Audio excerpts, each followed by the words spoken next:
to Star Wars!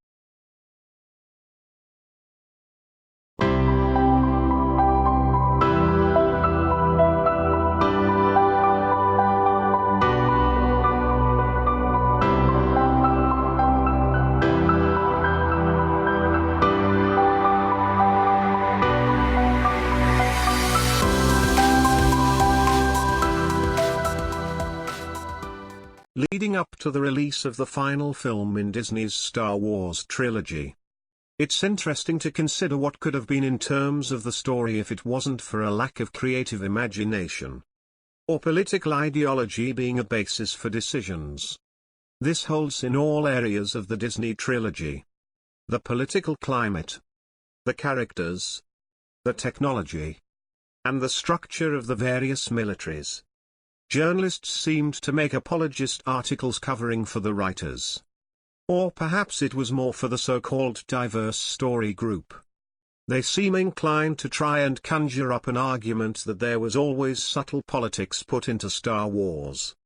There's a fundamental difference though. Some loose borrowing from history was used to frame the atmosphere of the Star Wars universe. But the films then had their own specific political situation around which the story revolved.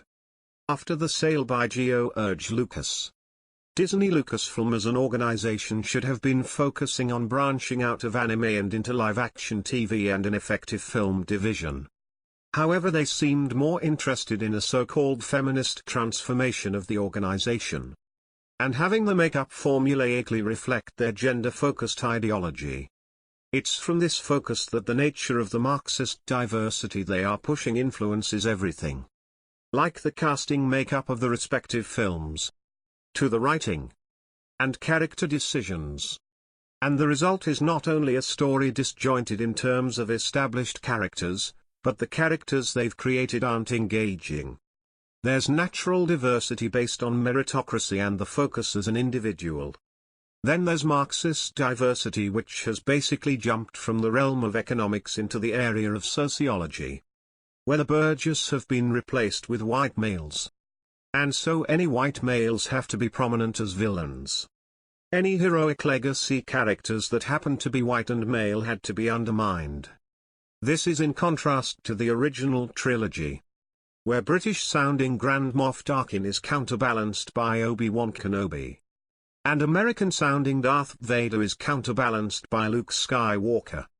More than this though, the creative bankruptcy of Disney's Star Wars and Jar Jar Abrams could be seen with Disney Episode 7 being an inferior rehash of the original Star Wars with bigger versions of the same old tech. The Disney trilogy, while getting the balance between practical effects and CGI correct, has failed to develop its own distinct flavor. More than rehashing simple nostalgia though, the Marxist identity politics can be clearly seen in how the expanded universe was thrown out. Would have explored a debate about a centralized monastery-like Jedi Order of the prequel era versus a decentralized missionary-style Jedi Order. This would have tied into Episode 1 nicely, as it is essentially what Qui-Gon Jinn was doing, going to where he felt the Force needed him to be in the galaxy. But when you consider what appears to be the anti-white male sentiment, it can be understandable why the Disney story group were loath to explore a situation where Luke Skywalker was of prominence. At the end of Episode 6 the rebellion had won, or rather the head had been cut off, the head of the Empire Snake. Episode 7 then should have focused on building on this outcome. Key issues revolve around how would the protagonists would have filled the power vacuum. How would they have handled power? Many a revolution shows there's a hard jump from being a romantic hero fighting against clearly identifiable tyranny to one where they have to wield power and make decisions that other people who were also against said tyranny are unhappy. How would our protagonists have gone about reconciling the differences between the various factions within the rebellion? These factions would have different visions of the societal structure. Look to the American debate and the Federalist versus Anti-Federalist papers. Then there's the matter of the remnants of the Empire military. They simply wouldn't have dissolved, they may have even attempted a counter-revolution or fought on against the New Republic. Some may have joined the industrialized military of the New Republic. It stands to reason that Grand Admiral Thrawn would rise to be a major political figure with control over significant areas of the galaxy. Then there's the trader barons and other private interest groups with the wealth or access to technology to build quite powerful paramilitary forces like a droid army, as was the case with the prequels. And of course the Outer Rim separatist movement would likely rear its head again. Despite Count Dooku being something of a pawn in a power game of Palpatine/Sidious, there was a groundswell of support for separatism for good reason. And so many an Outer Rim alien, or Mandalorian, would seek to take their chance at longed-for independence. Lastly, there would be crime syndicates that would have cartel-like prominence and able to dominate areas, etc., etc. And so the outset of Episode 7 should have seen a galaxy rife with factionalism. The political challenge should have focused on Luke and Leia Skywalker leveraging the positive legacy of Padme and Anakin Skywalker on one hand and overcoming the negative legacy of Vader and reuniting the galaxy. Not some lazy rehash of the original trilogy repurposed for race or feminist Marxist ideological terms. From the very outset, how is the story and the hero's journey from E7-9 and the saga meant to have advanced the political situation from where it was at the end of Episode 6? It is proper to point out an alternative of what one thinks could have been a better scenario. So it makes some sense then that after the death of the Emperor, the secular element of the Empire, or rather its military component, would have broken away from the Sith side. Admiral Thrawn seems to be the common-sense candidate for this faction to be focused around and be in charge of the majority of the Empire fleet and troopers as a faction. Snoke was highly powered, only plot hole is someone of his caliber would have required a lot of training and been very hard to escape the detection of Sidious/Palpatine. After all, Luke merely beginning his training caused a tremor that he noticed.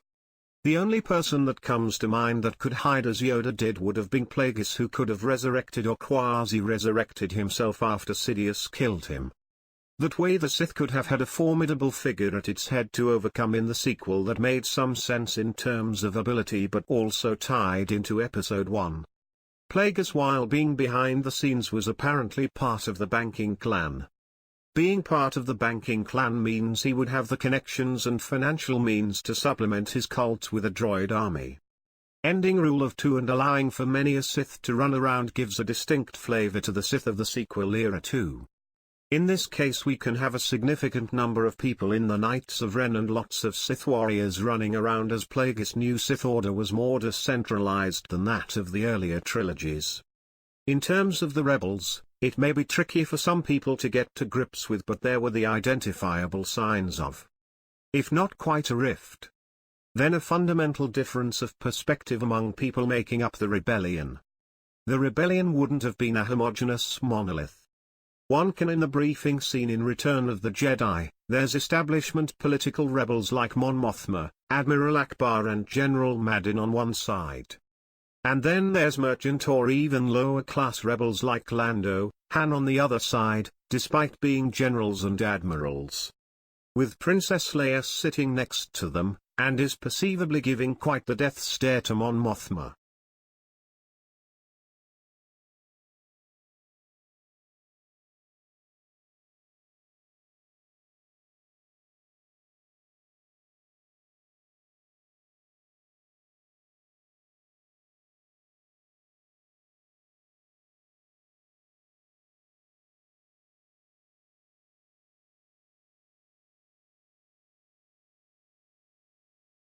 So then, it makes sense these two factions would have slightly different visions on how the new Republic would look like. One can surmise that as a career politician Mon Mothma would have wanted a more centralized structure, while Leia, as someone who straddles the balance between regal authority and having the common touch, would likely want a more decentralized structure. This nicely mirrors the debate that would have surrounded Luke Skywalker's arc and whether a centralized or decentralized Jedi Order is best. Though traditional Jedi robes seemed to be a standard during formal ceremonies, Luke's Jedi Order was also far less decentralized, in that each individual student had far more personal freedom and responsibilities to take care of. There wasn't a central group of Jedi that gave out orders to everyone below them, or held high authority over their peers. However, Luke did eventually create a Jedi Council, but their authority was far more limited and constrained, and they were disconnected from the politics of the New Republic. Luke did this as he feared the Council being corrupted and manipulated by the New Republic's politics, which he believed was one of the things that led to the downfall of the old Jedi Council. Although Luke wanted to separate the Jedi from the political sphere of the galaxy, he did, however, want them to be more involved directly with the people. Unlike the old Jedi Order, where most of its members remained at the temple and only came out to settle crises, Luke encouraged his students and peers to go out and be involved in the galaxy, even in places where there wasn't any conflict. That the Jedi should get to know the people and cultures of each world they visited, to stay and make friends with citizens during times of peace. He wanted the galaxy to see that the new Jedi weren't some closed-off monks who served the elite of the galaxy, and to perhaps tear down the negative stereotypes much of the galaxy had on the old Jedi. In terms of flavor, while Mothma's New Republic would control a larger industrialized fleet and military, led by the likes of Akbar and General Madin along with some new characters, there could have also been something of a centralized monastery like Jedi Order attempting to be reformed as in the prequel era but struggling. Leia's New Republic military would be smaller and slightly leaner, designed to be more fluid, but this is balanced out by having more powerful Jedi aligned to it. There could have been other factions of interest, like smaller factions of Outer Rim separatists or Hutt cartels best explored in TV shows. But the sequel trilogy could have focused on these four main factions to avoid confusion. Four distinct factions, using new technology and battle tactics, each having their strengths and weaknesses. Having watched Game of Thrones with its four major houses, Targaryen, Stark, Lannister and Baratheon, with its distinct army and armor styles, it's fair to say that audiences know how to grasp the difference and nuance rather than the traditional two opposing sides, so this could have worked in my opinion. This would have given the sequel trilogy a distinct flavor. It would have worked in business terms too. There could have been standalone TV shows and films to provide content for games and Disney Plus streaming service. Toys would have been distinct too. Instead, we are left to ponder on what could have been amidst the mess. In future videos I will be focusing on character arcs. The new characters had potential, but their arcs have been undermined through ideology as well.